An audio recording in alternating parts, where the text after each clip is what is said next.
नमस्कार मित्रों, मैं प्रदीप विश्वकर्मा हाजिर हूं आपके सामने आपका अपना बहुत ही मनपसंद कार्यक्रम एक मुलाकात लेकर। और जैसा कि आप जानते हैं कि हम आपकी मुलाकात कराते हैं बहुत किसी खास शख्स से। और आज हमारे साथ जो शख्स हैं वो बहुत खास इसलिए हैं क्योंकि वो इंडस्ट्रियलिस्ट हैं, बड़े इंडस्ट्रियलिस्ट हैं। उत्तर प्रदेश में जो उनका मसाला है वो एक नंबर 1 ब्रांड है। और पूरे देश की हम ब्रांड की बात करें तो 5 जो सबसे बड़े ब्रांड हैं उनमें से एक आता है और वो है राजेश अग्रहरी साहब। राजेश अग्रहरी के नाम से कम जाने जाते हैं और राजेश मसाले के नाम से ज़्यादा जाने जाते हैं। बहुत स्वागत है सर आपका इस कार्यक्रम में। ये आपका नाम बहुत कम लोग जानते हैं कि आप राजेश अग्रहरी हैं। देखिए विश्वकर्मा जी, जब ये ब्रांड की स्टार्टअप हुआ तो एक हमारी टाइटल ये जानी जाने लगी और मैंने इसके साथ राजनीतिक और सामाजिक कार्य भी अगर करना शुरू किया तो उसमें भी राजेश मसाला का ही टाइटल बनी। तो वही एक परिणाम है कि आज राजेश मसाला ही टाइटल आज हमारे नाम में एकदम फिट हो गई। क्या लगता है, जैसे कहा यह जाता है कि अगर पिताजी बेटे के नाम से जाने जाए तो वो जीवन सफल हो जाता है, उसी तरीके से आपका नाम आपके नाम से कम और मसाले के नाम से ज़्यादा जाना जाता है।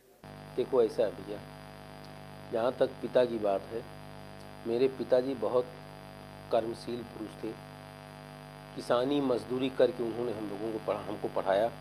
मैं माता पिता की इकलौती संतान था और दूरदृष्टि, कठिन मेहनत, ये मेरे पिताजी से मुझको विरासत में मिली। मेरी माँ बहुत ही सहिष्णु थी, बहुत संवेदनाशील महिला थी। उनका मेरे ऊपर बहुत ज़्यादा असर रहा। उसी का परिणाम है कि 1997 में 2 लाख रुपए का लोन और 2 लाख रुपए की सीसी और मैंने 1 लाख रुपया अपने जेवर बेच के मुझको दिया था।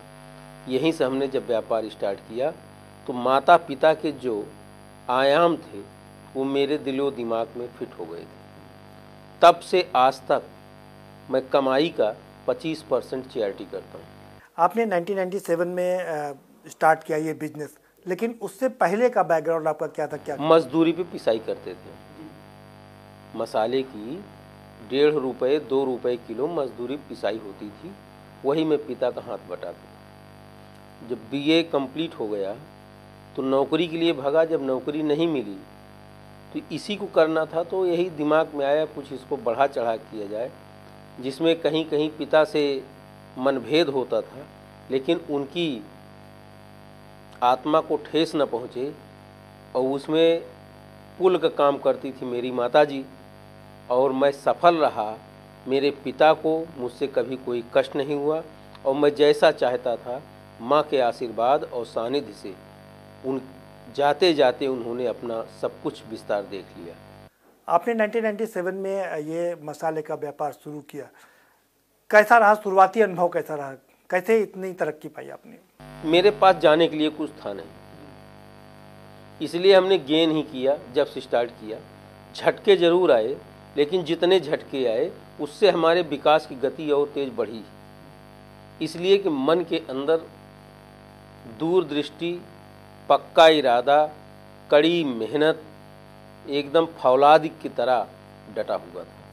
शुरुआती समय में आपके मित्र भी आपके साथ में थे, क्योंकि आप मसाला यहाँ बनाते थे, पीसते थे, वो लोग बेचने का काम करते थे। वो आज भी हैं हमारे साथ। और मेरी तरक्की खाली मेरे तक नहीं है, मेरे से जुड़े जितने लोग हैं वो सब तरक्की।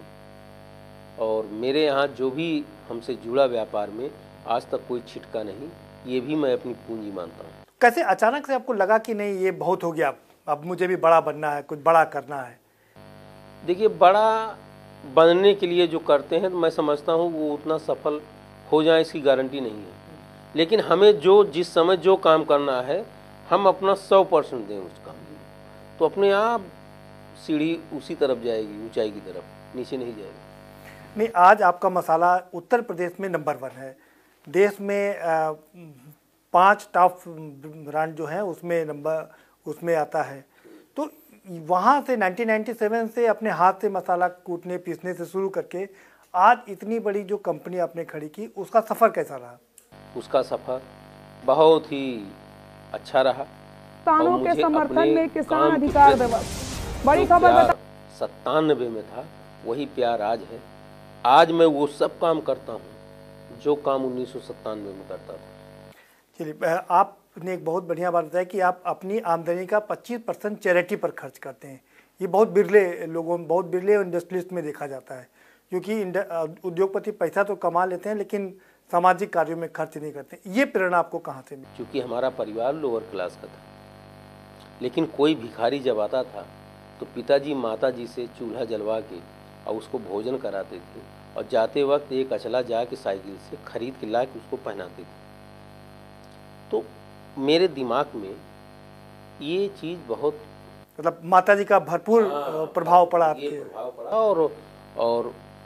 और देखिए, अच्छा चर्चा, अच्छी संगत, ये आदमी के ऊपर कहीं ना कहीं असर तो दिखाएगी। व्यापार उद्योग व्यापार मंडल के उत्तर प्रदेश के का भी कार्यभार संभालते हैं, तो क्या लगता है कि उससे भी आपको काफ़ी लाभ मिलता है और व्यापारियों को लाभ मिलता है आपकी? मैं सबसे पहले एक व्यवसायी हूँ, उसके बाद जो उससे धन अर्जित होता है फिर मैं समाज सेवक हूँ, उसके बाद जो उससे हमको ताकत मिलती है उसके माध्यम से हम शासन प्रशासन में पीड़ित शोषित की मदद करते हैं।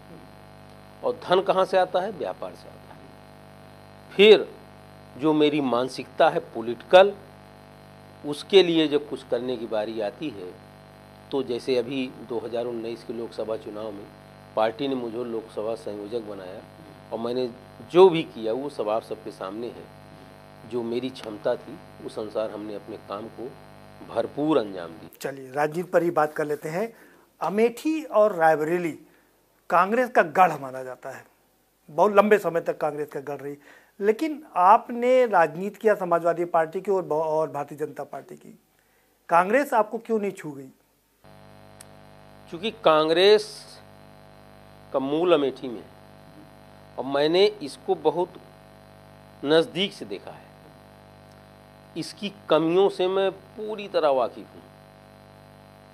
राजनीति में न मैंने कभी पैसा कमाया है और न राजनीति के लिए मैंने कभी अपने स्तर को गिरने दिया है। और मैं समझता हूँ आज की तारीख में अगर कोई खुददार पसंद होगा तो कांग्रेस की तरफ मुंह नहीं करेगा। क्या ये मोदी जी का प्रभाव है आपके पर या संघ का प्रभाव है? क्योंकि मोदी जी असली राष्ट्रवाद के वो, देखिए ऐसा है, वो जनक हैं, बड़े नेता हैं, बड़े त्यागी पुरुष हैं, लेकिन हम संघ परिवार से बचपन से जुड़े रहे, तो संघ का ही प्रभाव है कि मैं जो कमाता हूँ और उसमें सबका हक मानता हूँ, ये संघ का ही है। ये कांग्रेस कल्चर में कहीं हो बताओ? कांग्रेस में तो ऐसे ऐसे लोग हैं, राजनीति के पहले जीरो थे, राजनीति के बाद हीरो हो गए। हमने जो कुछ भी आज तक कमाया है ना, एक एक नए पैसे का टैक्स पेय हूँ। आज मैं अवध का सबसे बड़ा टैक्स पेयर हूँ, ऐसा नहीं। और उस टैक्स पेय पैसे के बाद जो हमारा धन बचता है उससे मैं समाज सेवा करता हूँ। फिर अचानक से आपका मोह कैसे भंग हो गया भारतीय जनता पार्टी और संघ से और आप समाजवादी पार्टी की तरफ चले गए? ये मामला 2007 का है। उस समय हमको कोई जानता नहीं था, मतलब ना के बराबर। मैं सभासद था भाजपा के सिंपल से, और फिर चुनाव आया तो मैं भी चाहता था कि मैं सभासद हूं तो हमको टिकट मिले। लोकल राजनीति में होता है, लोगों ने मुझको इग्नोर कर दिया कि इसको टिकट नहीं दिया जाएगा, दूसरे को दे दिया। तो हमारे लोगों ने जो हमने सेवा की थी सब मेरे घर पे आ गए। कम से कम संख्या वो थी 1000 की। लोगों ने कहा कि आपको चुनाव लड़ना है।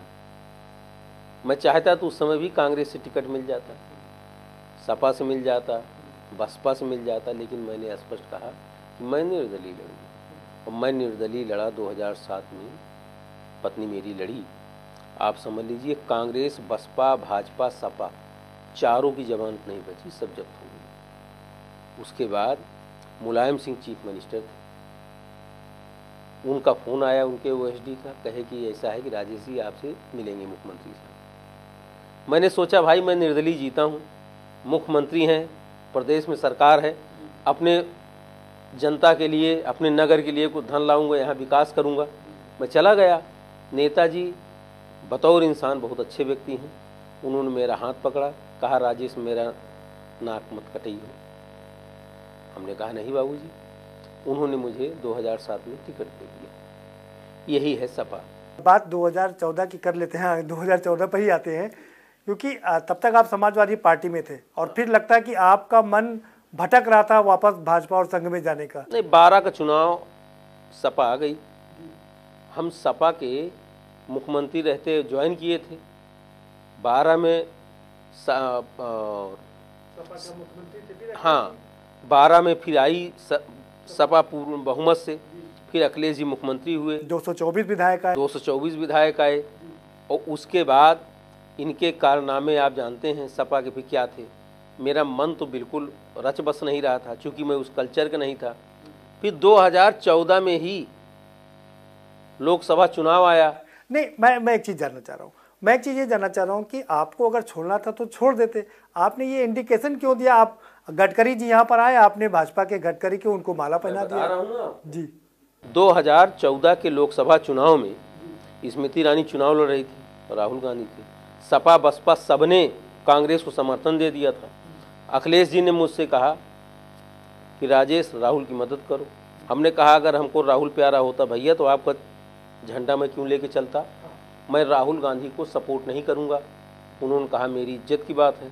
हमने कहा ठीक है, देख लीजिए। कि देखना था, मैंने मन पक्का किया कि राष्ट्र हित में हमें अपना हित नहीं देखना है और हमें नरेंद्र मोदी जी के हाथों को मजबूत करना है और स्मृति ईरानी को सपोर्ट करना है। मैंने खुल के और जम के स्मृति ईरानी को सपोर्ट किया और उसका परिणाम था कि मामूली वोटों के अंतर से वो हार गई। हारने के बाद फिर उन्होंने मुझसे कहा भैया आप भाजपा ज्वाइन कर लो। मेरे मन के अंदर इच्छा भी थी, मैं ज्वाइन कर लिया। प्रदेश अध्यक्ष लक्ष्मीकांत वाजपेयी थे, रमाशंकर कठेरिया थे। ये दोनों लोग आए मेरे घर पे हमको ज्वाइन कराने। 50,000 व्यापारियों की भीड़ के साथ मैंने ज्वाइन किया। ठीक है, यही है। और लेकिन उधर सपा ने आपको अपनी पार्टी से निष्कासित कर दिया। निष्कासित कर दिया, और निष्कासित तो पहले कर दिया था। उनको ये था कि आपने नितिन गडकरी को स्वागत किया। जब आपका कैंडिडेट नहीं लड़ रहा है, आप राष्ट्र हित में, मैं आपको तो कुछ समझ के आपको ज्वाइन किया था ना, जबकि मेरी विचारधारा नहीं थी।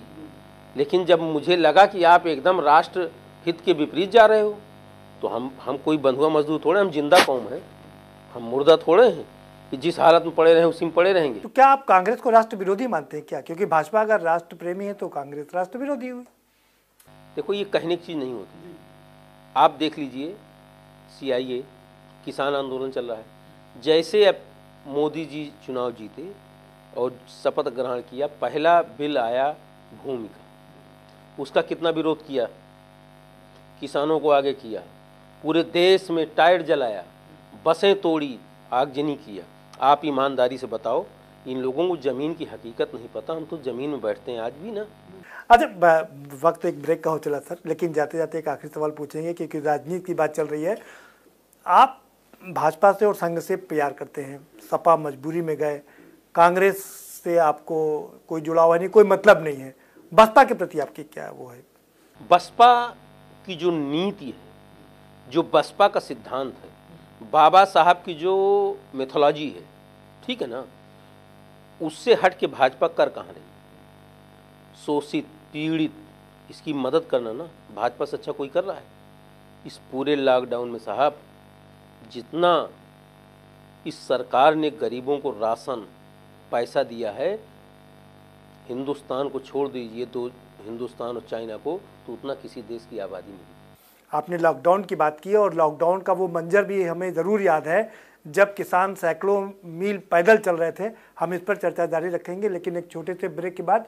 और मित्रों, आप स्क्रीन छोड़ करके कहीं मत जाइए, क्योंकि आप कह रहे हैं कि लॉकडाउन में सरकार ने सबसे ज़्यादा मदद किया, लेकिन हमें वो दृश्य भी याद हैं जब सैकड़ों किलोमीटर हमारे किसान और मजदूर भाई पैदल चल रहे थे।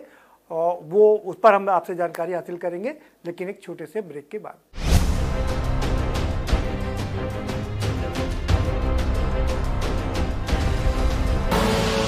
आप देख रहे हैं के न्यूज, खबरों का सारथी। फिट रहना है तो फिटनेस हेल्थ ऑयल ले आओ। You are correct. हाँ, करेक्ट होता है बाबूजी। सही बोले हैं, तो ले आइए फिटनेस हेल्थ ऑयल।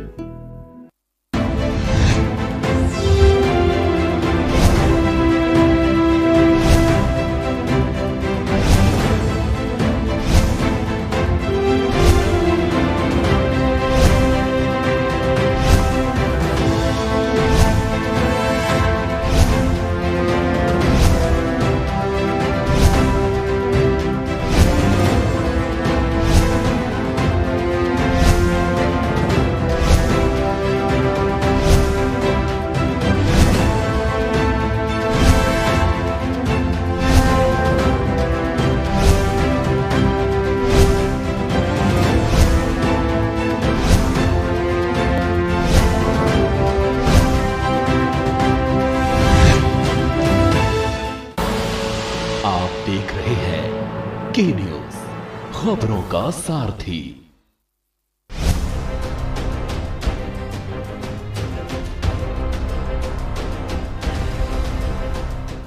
ब्रेक के बाद आपका स्वागत है। आप लॉकडाउन की बात किया, लेकिन आप भी वो दृश्य जरूर देखे होंगे जब सर 1200 1400 किलोमीटर लोग चल के आए थे। एक बेटी 7 साल की बेटी अपने पिता को साइकिल पर बैठाल के लेके आई थी। उस समय आपको ये भी याद होगा केजरीवाल ने दिल्ली में मिस गाइड किस तरह किया था, मुंबई में किस तरह किया गया। ठीक है, तो आप बताओ इस तरह जीवन के साथ किसी खिलवाड़ करना चाहिए गरीब आदमी की। मैं आपको अमेठी की बात बता रहा हूँ। अमेठी स्टेशन पर गोरखपुर से लेकर मेरठ तक के 42 जिलों के प्रवासी मजदूरों की ट्रेनें यहीं अमेठी स्टेशन पे आती थी। एक दिन में 3-3 4-4 ट्रेनें आती थी। मैंने मन अपना पक्का किया था कि हमें जितने भी प्रवासी आएंगे, जब तक आएंगे, हम उनको भूखा नहीं जाएंगे। पर डे सबको भोजन का लंच पैकेट और एक एक बोतल मिनरल वाटर। यहाँ प्रवासी मजदूर जैसे स्टेशन से प्लेटफार्म पे पैर रखता था उसके हाथ में होता था। नहीं, ये बात सच है, इसमें कहने में कोई गुरेज भी नहीं कि आपका किचन बहुत फेमस हुआ था उस समय। मेरा किचन 65 दिन चला था कंटिन्यू, और उसमें 50 लोग थे किचन के काम करने वाले कर्मचारी। और उन 50 लोगों ने, मैंने तो सिर्फ पैसा खर्च किया, व्यवस्था दी, लेकिन मैं उनको भी बहुत दिल से धन्यवाद देता हूँ कि उन्होंने एक इंसानियत का वो काम किया जो शायद देखने को कम मिलेगा, कि लगातार 65 दिन तक 20 घंटे किचन चली। अमेठी जानी जाती है आपके नाम से। कहते हैं कि आपने उसको पूरी तरीके से बंधक बना लिया, जो आप चाहते हैं वही होता है। आपने स्मृति ईरानी के साथ खड़े हुए, वो जीत गई। राहुल गांधी को यहाँ से भाग के दक्षिण में जाना पड़ा।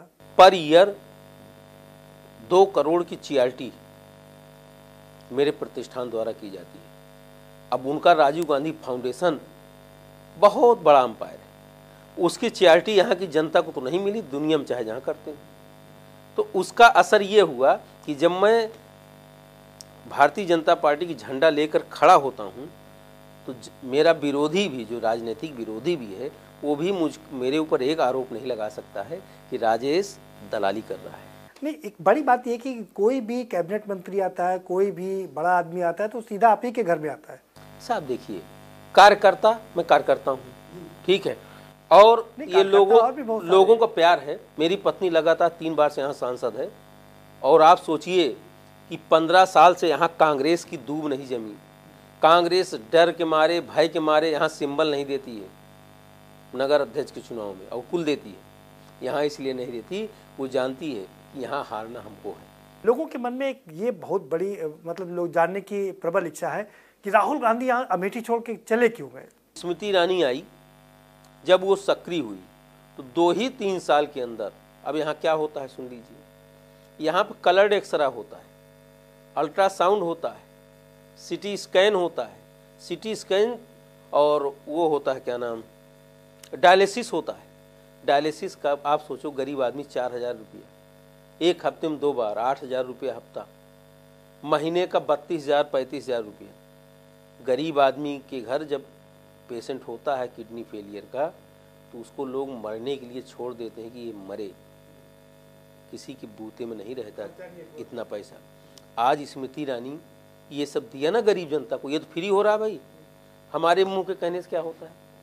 तो समाज में दिखाई पड़ रहा है। आप चले जाओ अस्पताल तो आपको लाइन मिलेगी, एक्सरा कराने वालों की, सीटी स्कैन कराने वालों की, अल्ट्रासाउंड कराने वालों की, डायलिसिस कराने वालों की, फ्री में हो रहा है।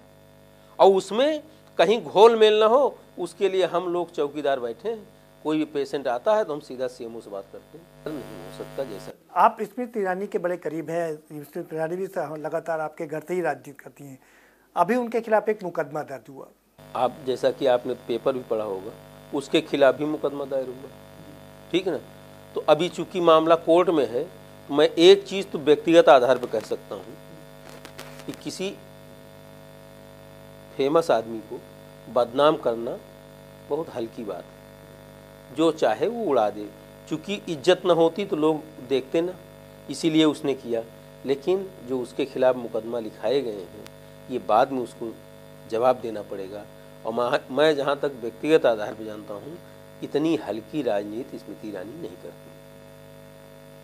आप मसाले का कारोबार करते हैं, बड़ा एम्पायर बनाया आपने।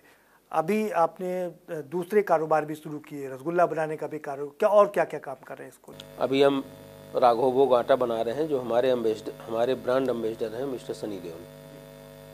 और स्विट्जरलैंड का प्लांट है, उच्च तकनीक से आटा तैयार होता है। और आपकी जानकारी के लिए बता दूं, आज मेरा ब्रांड आटे का वो जहाँ जहाँ जा रहा है, लोग उस पर बहुत ही प्यार दर्शा रहे हैं। उसका मुख्य रीज़न है कि हम जो कहते हैं वो करते हैं, और जो करता हूँ तो लोगों के जुबान पे आता है। अब आगे क्या आपके उद्देश्य हैं? आप क्या और अचीव करना चाहते हैं? क्योंकि आपको जितना अचीव करना था, मुझे लगता है माता पिता की कृपा से आपने उससे ज़्यादा अचीव किया है। देखिए, हमें इस चीज़ का खुशी तो है कि हमने बहुत कुछ अचीव किया, लेकिन जो थम गया वो मर गया। हम थमने वाले में से नहीं हैं, अभी बहुत कुछ करना है। अभी मुझे संतुष्टि उस दिन मिलेगी जिस दिन मैं अपने व्यापार के दम पे गरीब जनता के जीवन को सुलभ बनाने में और अच्छी भूमिका अदा कर पाऊँ। और ये तब संभव होगा जब व्यापार बढ़ेगा, हमारी आय बढ़ेगी, और मेरे अंदर भावना तो है ही है, और आप जैसे मित्र हैं तो अच्छा चलेगा। अच्छी बात है। नहीं, ये तो है कि आपका व्यापार बढ़ाने, आपकी राजनीतिक अब महत्वाकांक्षा क्या, आप राजनीति में आप क्या करना चाहते हैं? पत्नी आपकी चेयरमैन है 3 बार से। देखिए, राजनीति में हम कुछ पाल के नहीं रखते हैं। जो दौर आता है उस दौर की पूरी क्षमता के साथ मैं प्रयास करता हूँ। मिला तो ठीक, ना मिला तो ये तो हो ही रहा है। और मैं ये नहीं कहता हूँ आपसे कि मैं प्रयास नहीं करता हूँ, मैं प्रयास पूरा करता हूँ। ये राजनीति में आप जा रहे हैं, और बात है कि उद्योगपतियों को भी राहत मिले। आप चूँकि व्यापार मंडल भी चलाते हैं, उनके लिए, उन व्यापारियों के लिए क्या कर रहे हैं? आज 2 चीज़ हो रहा है, ना तो इस सरकार में बंदर बाट होने पा रहा है, जिसको जो लाभ दिया जा रहा है सीधा उसके तक पहुंच रहा है। और वातावरण तो ये है कि जितने अपराधी थे, आप लोग भी देख रहे होंगे, वो दुबके बैठे हैं, कहीं मेरा नाम कहीं आने ना पाओ। ये भय जो व्याप्त हुआ है, नहीं, ये बात तो ठीक है, वो सरेंडर भी कर रहे हैं कि हमको जेल जाना है। ये भय होना, जब अपराधी भयग्रस्त है तो समझो आम जनता, शांत प्रिय जनता वो मदमस्त है। एक योगी जी ने एक नई चीज़ शुरू की, अभी जो अपराधी थे उनकी आर्थिक रूप से कमर तोड़ने की शुरुआत किया है। ज़्यादातर अपराधियों के घर गिराए जा रहे हैं, उनके मकान जब्त किए जा रहे हैं। इसको आप किस तरह की देखते हैं? ये बहुत अच्छा है। देखिए, आप सोचिए, कितने ऐसे अपराधी हैं, जब वो पकड़े जाते हैं, फंदे में आते हैं, तब पता लगता है कि ये 1200 करोड़ के आदमी, ये 2000 करोड़ के आदमी। इससे क्या होता है मालूम है आपको? जो नई जनरेशन है वो देखती है कि मेरा बाप तो रात दिन मेहनत करता था, हमको 1 लाख रुपए की जरूरत पड़ती थी, देता नहीं है, इसके पास है ही नहीं कुछ। अच्छा, रोल मॉडल उनको मान लेते? हाँ, वो रोल मॉडल डान को मानता है। 20 राइफल उतर गई, कॉलर टाइट, मोटी चैन, तो हर आदमी भगता है उधर। अब जब ये ध्वस्त हो रहे हैं तो आम जनता भी ये सोच रही है, जो नए लड़के हैं ये सोच रहे हैं बहुत गंदा काम है। नहीं, लेकिन एक आरोप ये लग रहा है कि छाट के कुछ खास एक वर्ग पर ही ये कार्रवाई की जा रही है। कहाँ भाई अकबर, कौन नहीं ठोका गया। जो अपराधी हैं उनकी संपत्ति तोड़ी जा रही है। अगर आप मुख्तार अंसारी को कह रहे हैं कर रहे हैं तो विजय मिश्रा भी तोड़ा गया कि नहीं तोड़ा गया। त्रिभुवन सिंह का भी तोड़ा गया, ब्रजेश सिंह का भी तोड़ा गया। जब आदमी अपराधी टाइप के लोग जब फंसते हैं तो जाति का हवाला देते हैं, लेकिन वही अपराधी जब घूम रहे होते हैं, जब उनकी राइफल गरज रही होती है, तब वो अपना नाम का सिक्का चलाते हैं। फिर जाति की बात नहीं करते हैं, अपने लिए वो कब्जा करते हैं। और आप देख लीजिएगा कहीं भी जिस जात के अपराधी है वो जाति का कैरेक्टर उठा के देखिए तो सबसे ज़्यादा हत्या अपने जात के लोगों को करता है, इसलिए कि वो अपने वर्चस्व को कायम करने के लिए अपने कंपटीटर को हटाता है। लॉकडाउन में व्यापारियों की कमर तोड़ दी, क्योंकि व्यापार ठप हो गया, उद्योग धंधे ठप हो गए, जीडीपी हमारी -23.9% पे चली गई, अब रिवाइव कर रही है। आपको क्या लगता है कि सरकार को और क्या करना चाहिए इस क्षेत्र में? देखिए, ये चीज़ हम प्रैक्टिकल लोग हैं, हम इसको नहीं मानते कि हम पीछे चले गए। आप ये बताओ, बुलेट ट्रेन जा रही है और अमेठी स्टेशन पर रोक दी गई, तो उस पर बैठे सभी यात्री रुके हैं ना। इस महामारी ने पूरी दुनिया को ब्रेकडाउन किया कि खाली हिंदुस्तान को किया? उभरा हो ना। अब हम ऐसी छलांग लगाएंगे, जब तक वो लोग संभलेंगे तब तक हम सबसे आगे होंगे, सबसे आगे होंगे हम हिंदुस्तानी। लेकिन चलते, चूँकि समय समाप्त हो रहा है, चलते चलते मैं आपसे जानना चाहूँगा कि आप हमारे के न्यूज़ के दर्शकों को क्या संदेश देना चाहते हैं कि वो आपको प्रेरणा स्रोत मान करके क्या करें, जिससे वो भी आपकी तरह एक बड़े व्यापारी बन सके, एक बड़े उद्योगपति बन सके? मैं आपके के न्यूज़ को, आपके दर्शकों को दिल से बधाई देता हूँ, हार्दिक धन्यवाद देता हूँ, और ये भगवान से प्रार्थना करता हूँ कि मेरी तरह नहीं, मुझसे बहुत आगे वो जाएं सब, और बड़े उद्यमी बने और नई तकनीक से आगे बढ़े। क्या करना चाहिए उनको इसके लिए? एक ही उपाय है, दूरदृष्टि, कड़ी मेहनत, पक्का इरादा और ईमानदारी। न किसी को ठगो और होशियार भी रहो, न कहीं ठगे जाओ। चलिए, बहुत शुक्रिया के न्यूज़ से बात करने के लिए। तो ये है राजेश अग्रहरी जी, राजेश मसाला ज़्यादा कहें तो ज़्यादा बेहतर होगा, जो कह रहे हैं कि दूरदृष्टि, पक्का इरादा, कड़ी मेहनत, ये तो 3 मंत्र है, लेकिन उसके साथ साथ में जो सबसे महत्वपूर्ण मंत्र है वो है ईमानदारी। क्योंकि अगर ईमानदारी नहीं है तो आपकी सारी मेहनत बेकार चली जाएगी, जाया हो जाएगी।